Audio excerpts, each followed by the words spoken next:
28 मई को परीक्षा करवाई और ये छात्र शोर मचाए जा रहे हैं कि पेपर सही नहीं हुआ, पेपर में आपने सिलेबस के बाहर के सवाल पूछ लिए। भाई इन छात्रों को ये बात क्यों नहीं समझ में आती है कि पीएससी की तैयारी करने का मतलब होता है under the sky under the sun मैं कुछ भी पूछ सकता हूँ, फिर ये लोग इतना शोर क्यों मचा रहे हैं? हमें इस बात से कोई आपत्ति नहीं है, आप जो चाहे हमसे पूछे, हम प्रत्येक परिस्थिति के लिए तैयार हैं। पर क्योंकि यह एक परीक्षा है और हर परीक्षा में कुछ नियम होते हैं, हमें आपत्ति नियमों के परिवर्तन बिना पूर्व सूचना के है। आप हमें उर्दू पूछिए, हम उर्दू पढ़ने को तैयार हैं। आप हमसे कहेंगे कि आप अरबी भाषा पढ़ के आई हो, उसी में यूपीएससी का मेंस लिखना है, ऑब्जेक्टिव परीक्षा अरबी में होंगे, हम अरबी में भी तैयार हैं। पर आप हमें सूचित करिए ना। आप हमें सिलेबस में 10 पॉइंट देते हैं, कभी उसमें से एक ही पॉइंट को पूरा पूछ लेते हैं। हमारी नाराजगी आपके किसी भी प्रकार की परीक्षा से नहीं, पर आपके अपने मन गढ़ंत डब्बे के नियमों से है, जो आप कभी भी अपनी मर्जी से उठा के लाते हैं। हमारी नाराजगी आपके उन तरीकों से है जहां बिना तरीके की चीजें चल रही है।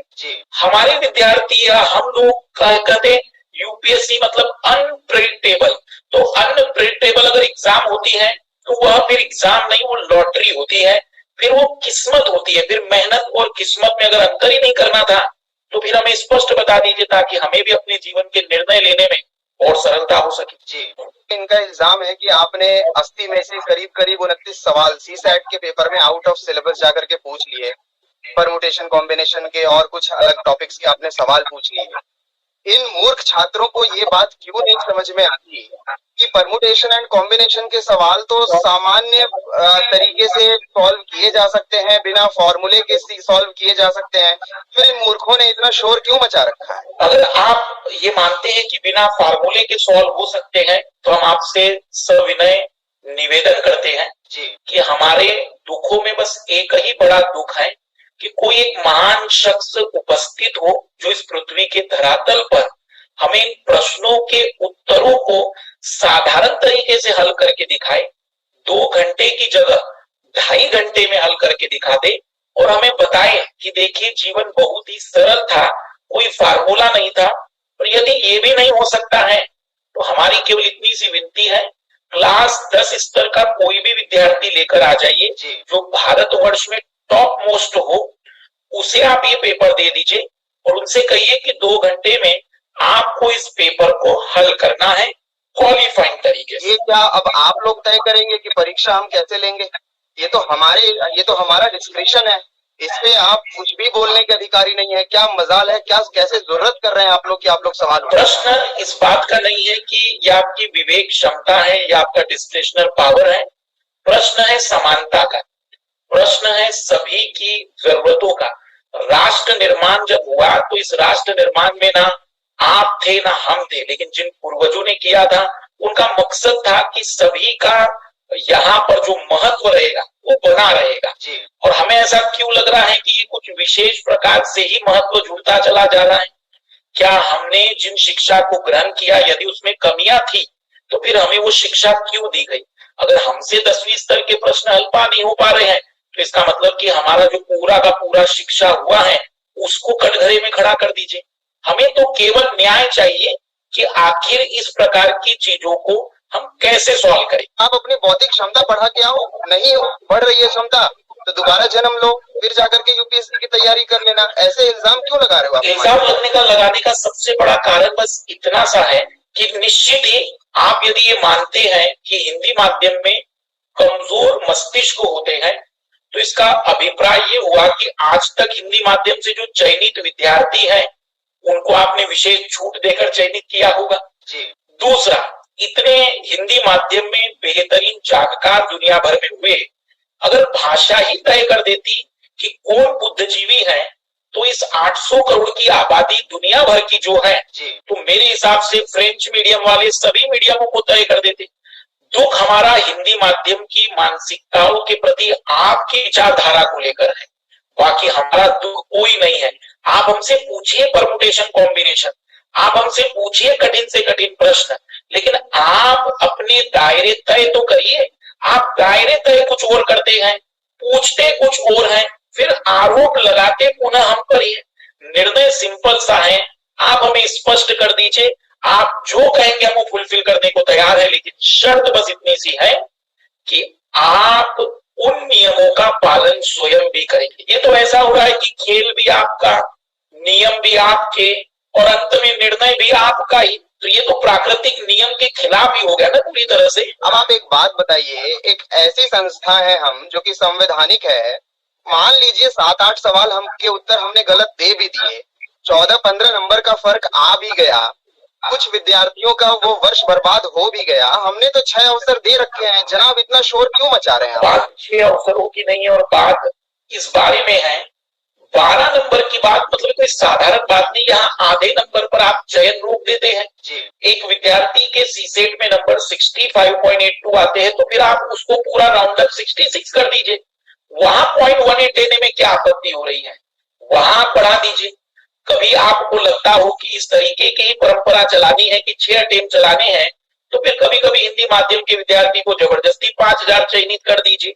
क्योंकि अगर आपको नियमों के साथ नहीं चलना है, अपने ही नियमों को फॉलो नहीं करना है, तो फिर आप अपने अनुसार जो निर्णय लेना चाह रहे हैं वही अगर अंतिम निर्णय ले रहे, तो फिर क्यों संवैधानिक, क्यों लोकतांत्रिक? आप खुले तौर पर बता दीजिए कि आपको जिनको चयनित करना है उन्हें ही चयनित करेंगे।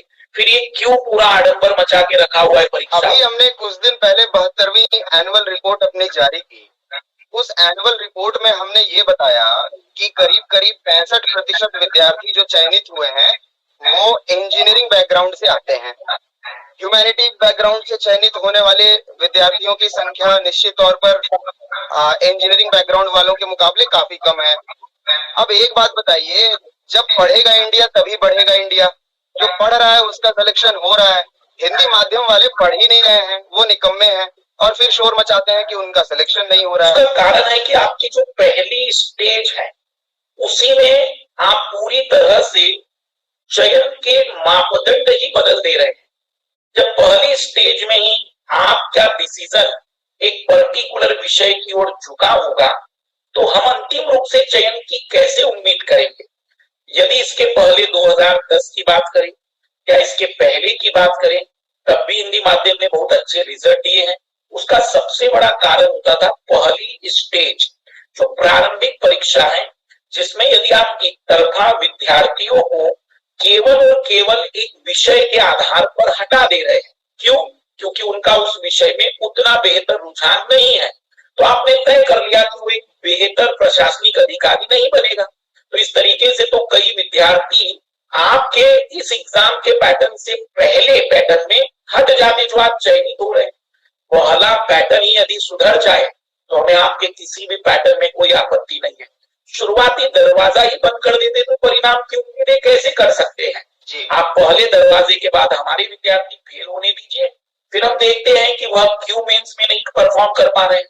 प्रोपोर्शनली मेंस में हिंदी माध्यम के विद्यार्थी ज्यादा चयनित हो रहे हैं जितने प्रारंभिक में निकलते उसकी तुलना में। ये इस बात का भी प्रमाण है कि उनके अंदर सारी क्वालिटी है, पर आप उन्हें मौके ही नहीं देना चाह रहे हैं, तो चयन अंतिम रूप में कैसे हो सके? कोरोना जब आया था तो छात्र वर्ग के पास क्या था? ज्यादा से ज्यादा परिवार में कुछ लोग मर गए थे, देहांत हो गया था उनका। उससे ज्यादा क्या हुआ? उससे ज्यादा आप लोगों को घर में बैठना पड़ा 6 महीने 8 महीने, रेल बंद हो गया। अरे आप आराम से घर में बैठे हुए थे, सब कुछ ठीक था, पढ़ाई कर रहे थे, 2-4 महीने हमने एग्जाम डिले भी कर दिया था। अब अतिरिक्त मौके की मांग क्यों कर रहे हैं? मतलब मुझे समझ में नहीं आता। आप तो एंजॉय कर रहे थे कोरोना के टाइम पे, और अब आप कह रहे हैं इतने वर्षों से कि हमें कोरोना के नाम पे कॉम्पनसेटरी अटेम्प्ट दे दो। अरे मतलब आपको खुद सोचना चाहिए कि कितने अटेम्प्ट दें हम आपको? आप ही को अटेम्प्ट देते रहे क्या? आप लोग तो आराम से घर पे बैठे हुए थे कोरोना के टाइम पे। 2-4 लोगों के घर में परिवार में किसी का देहांत हो गया, मृत्यु हो गई, तो उससे हम क्या करें? हमने ठेका थोड़ी ले रखा है आपके परिवार। निश्चित ही आपने ठेका लेकर रखा हुआ है, और अगर परिवार में मृत्यु हुई है जी, परिवार में या कोई व्यक्ति बीमार पड़ा है और उसका अंतिम प्रयास था वह, तो निश्चित है उसका संवैधानिक अधिकार है कि वो समानता के आधार पर अपनी बात रख सके। अगर आप इसी प्रकार से बाकी एग्जाम के लिए देखेंगे तो बाकी एग्जाम में भी तो सभी चीजों को ध्यान में रखकर उन्होंने बदलाव किए, तो आप अपने आप को विशिष्ट क्यों मान रहे हो? आप इसको इतना इगोइस्टिक क्यों ले रहे हैं? भाई हम आपके ही विद्यार्थी हैं, हम भी भारतीय हैं, आप भी भारतीय हैं। हम पर कोई उपनिवेशिक शासन तो नहीं चल रहा है। हम चाहते हैं पार्टिसिपेट कर कर प्रमाणित करना। यदि योग्यता नहीं हुई तो आप हमें असफल तब भी कर दीजिएगा, पर आप योग्यता साबित करने का मौका भी ना दे और हमें पूरी तरह से असफल डिक्लेयर कर दे, तो ये तो खुद ही अन्याय का प्रमाण साबित कर रहा है। हमारी केवल विनती है कि आप हमें मौका दें। चयन नहीं चयन होना वो परीक्षा के मापदंड और आपके नियम जो डब्बे के बनते रहते हैं वो पुनः तय कर लेंगे, लेकिन आप मौका भी नहीं देंगे तो आप क्या चाहते हैं?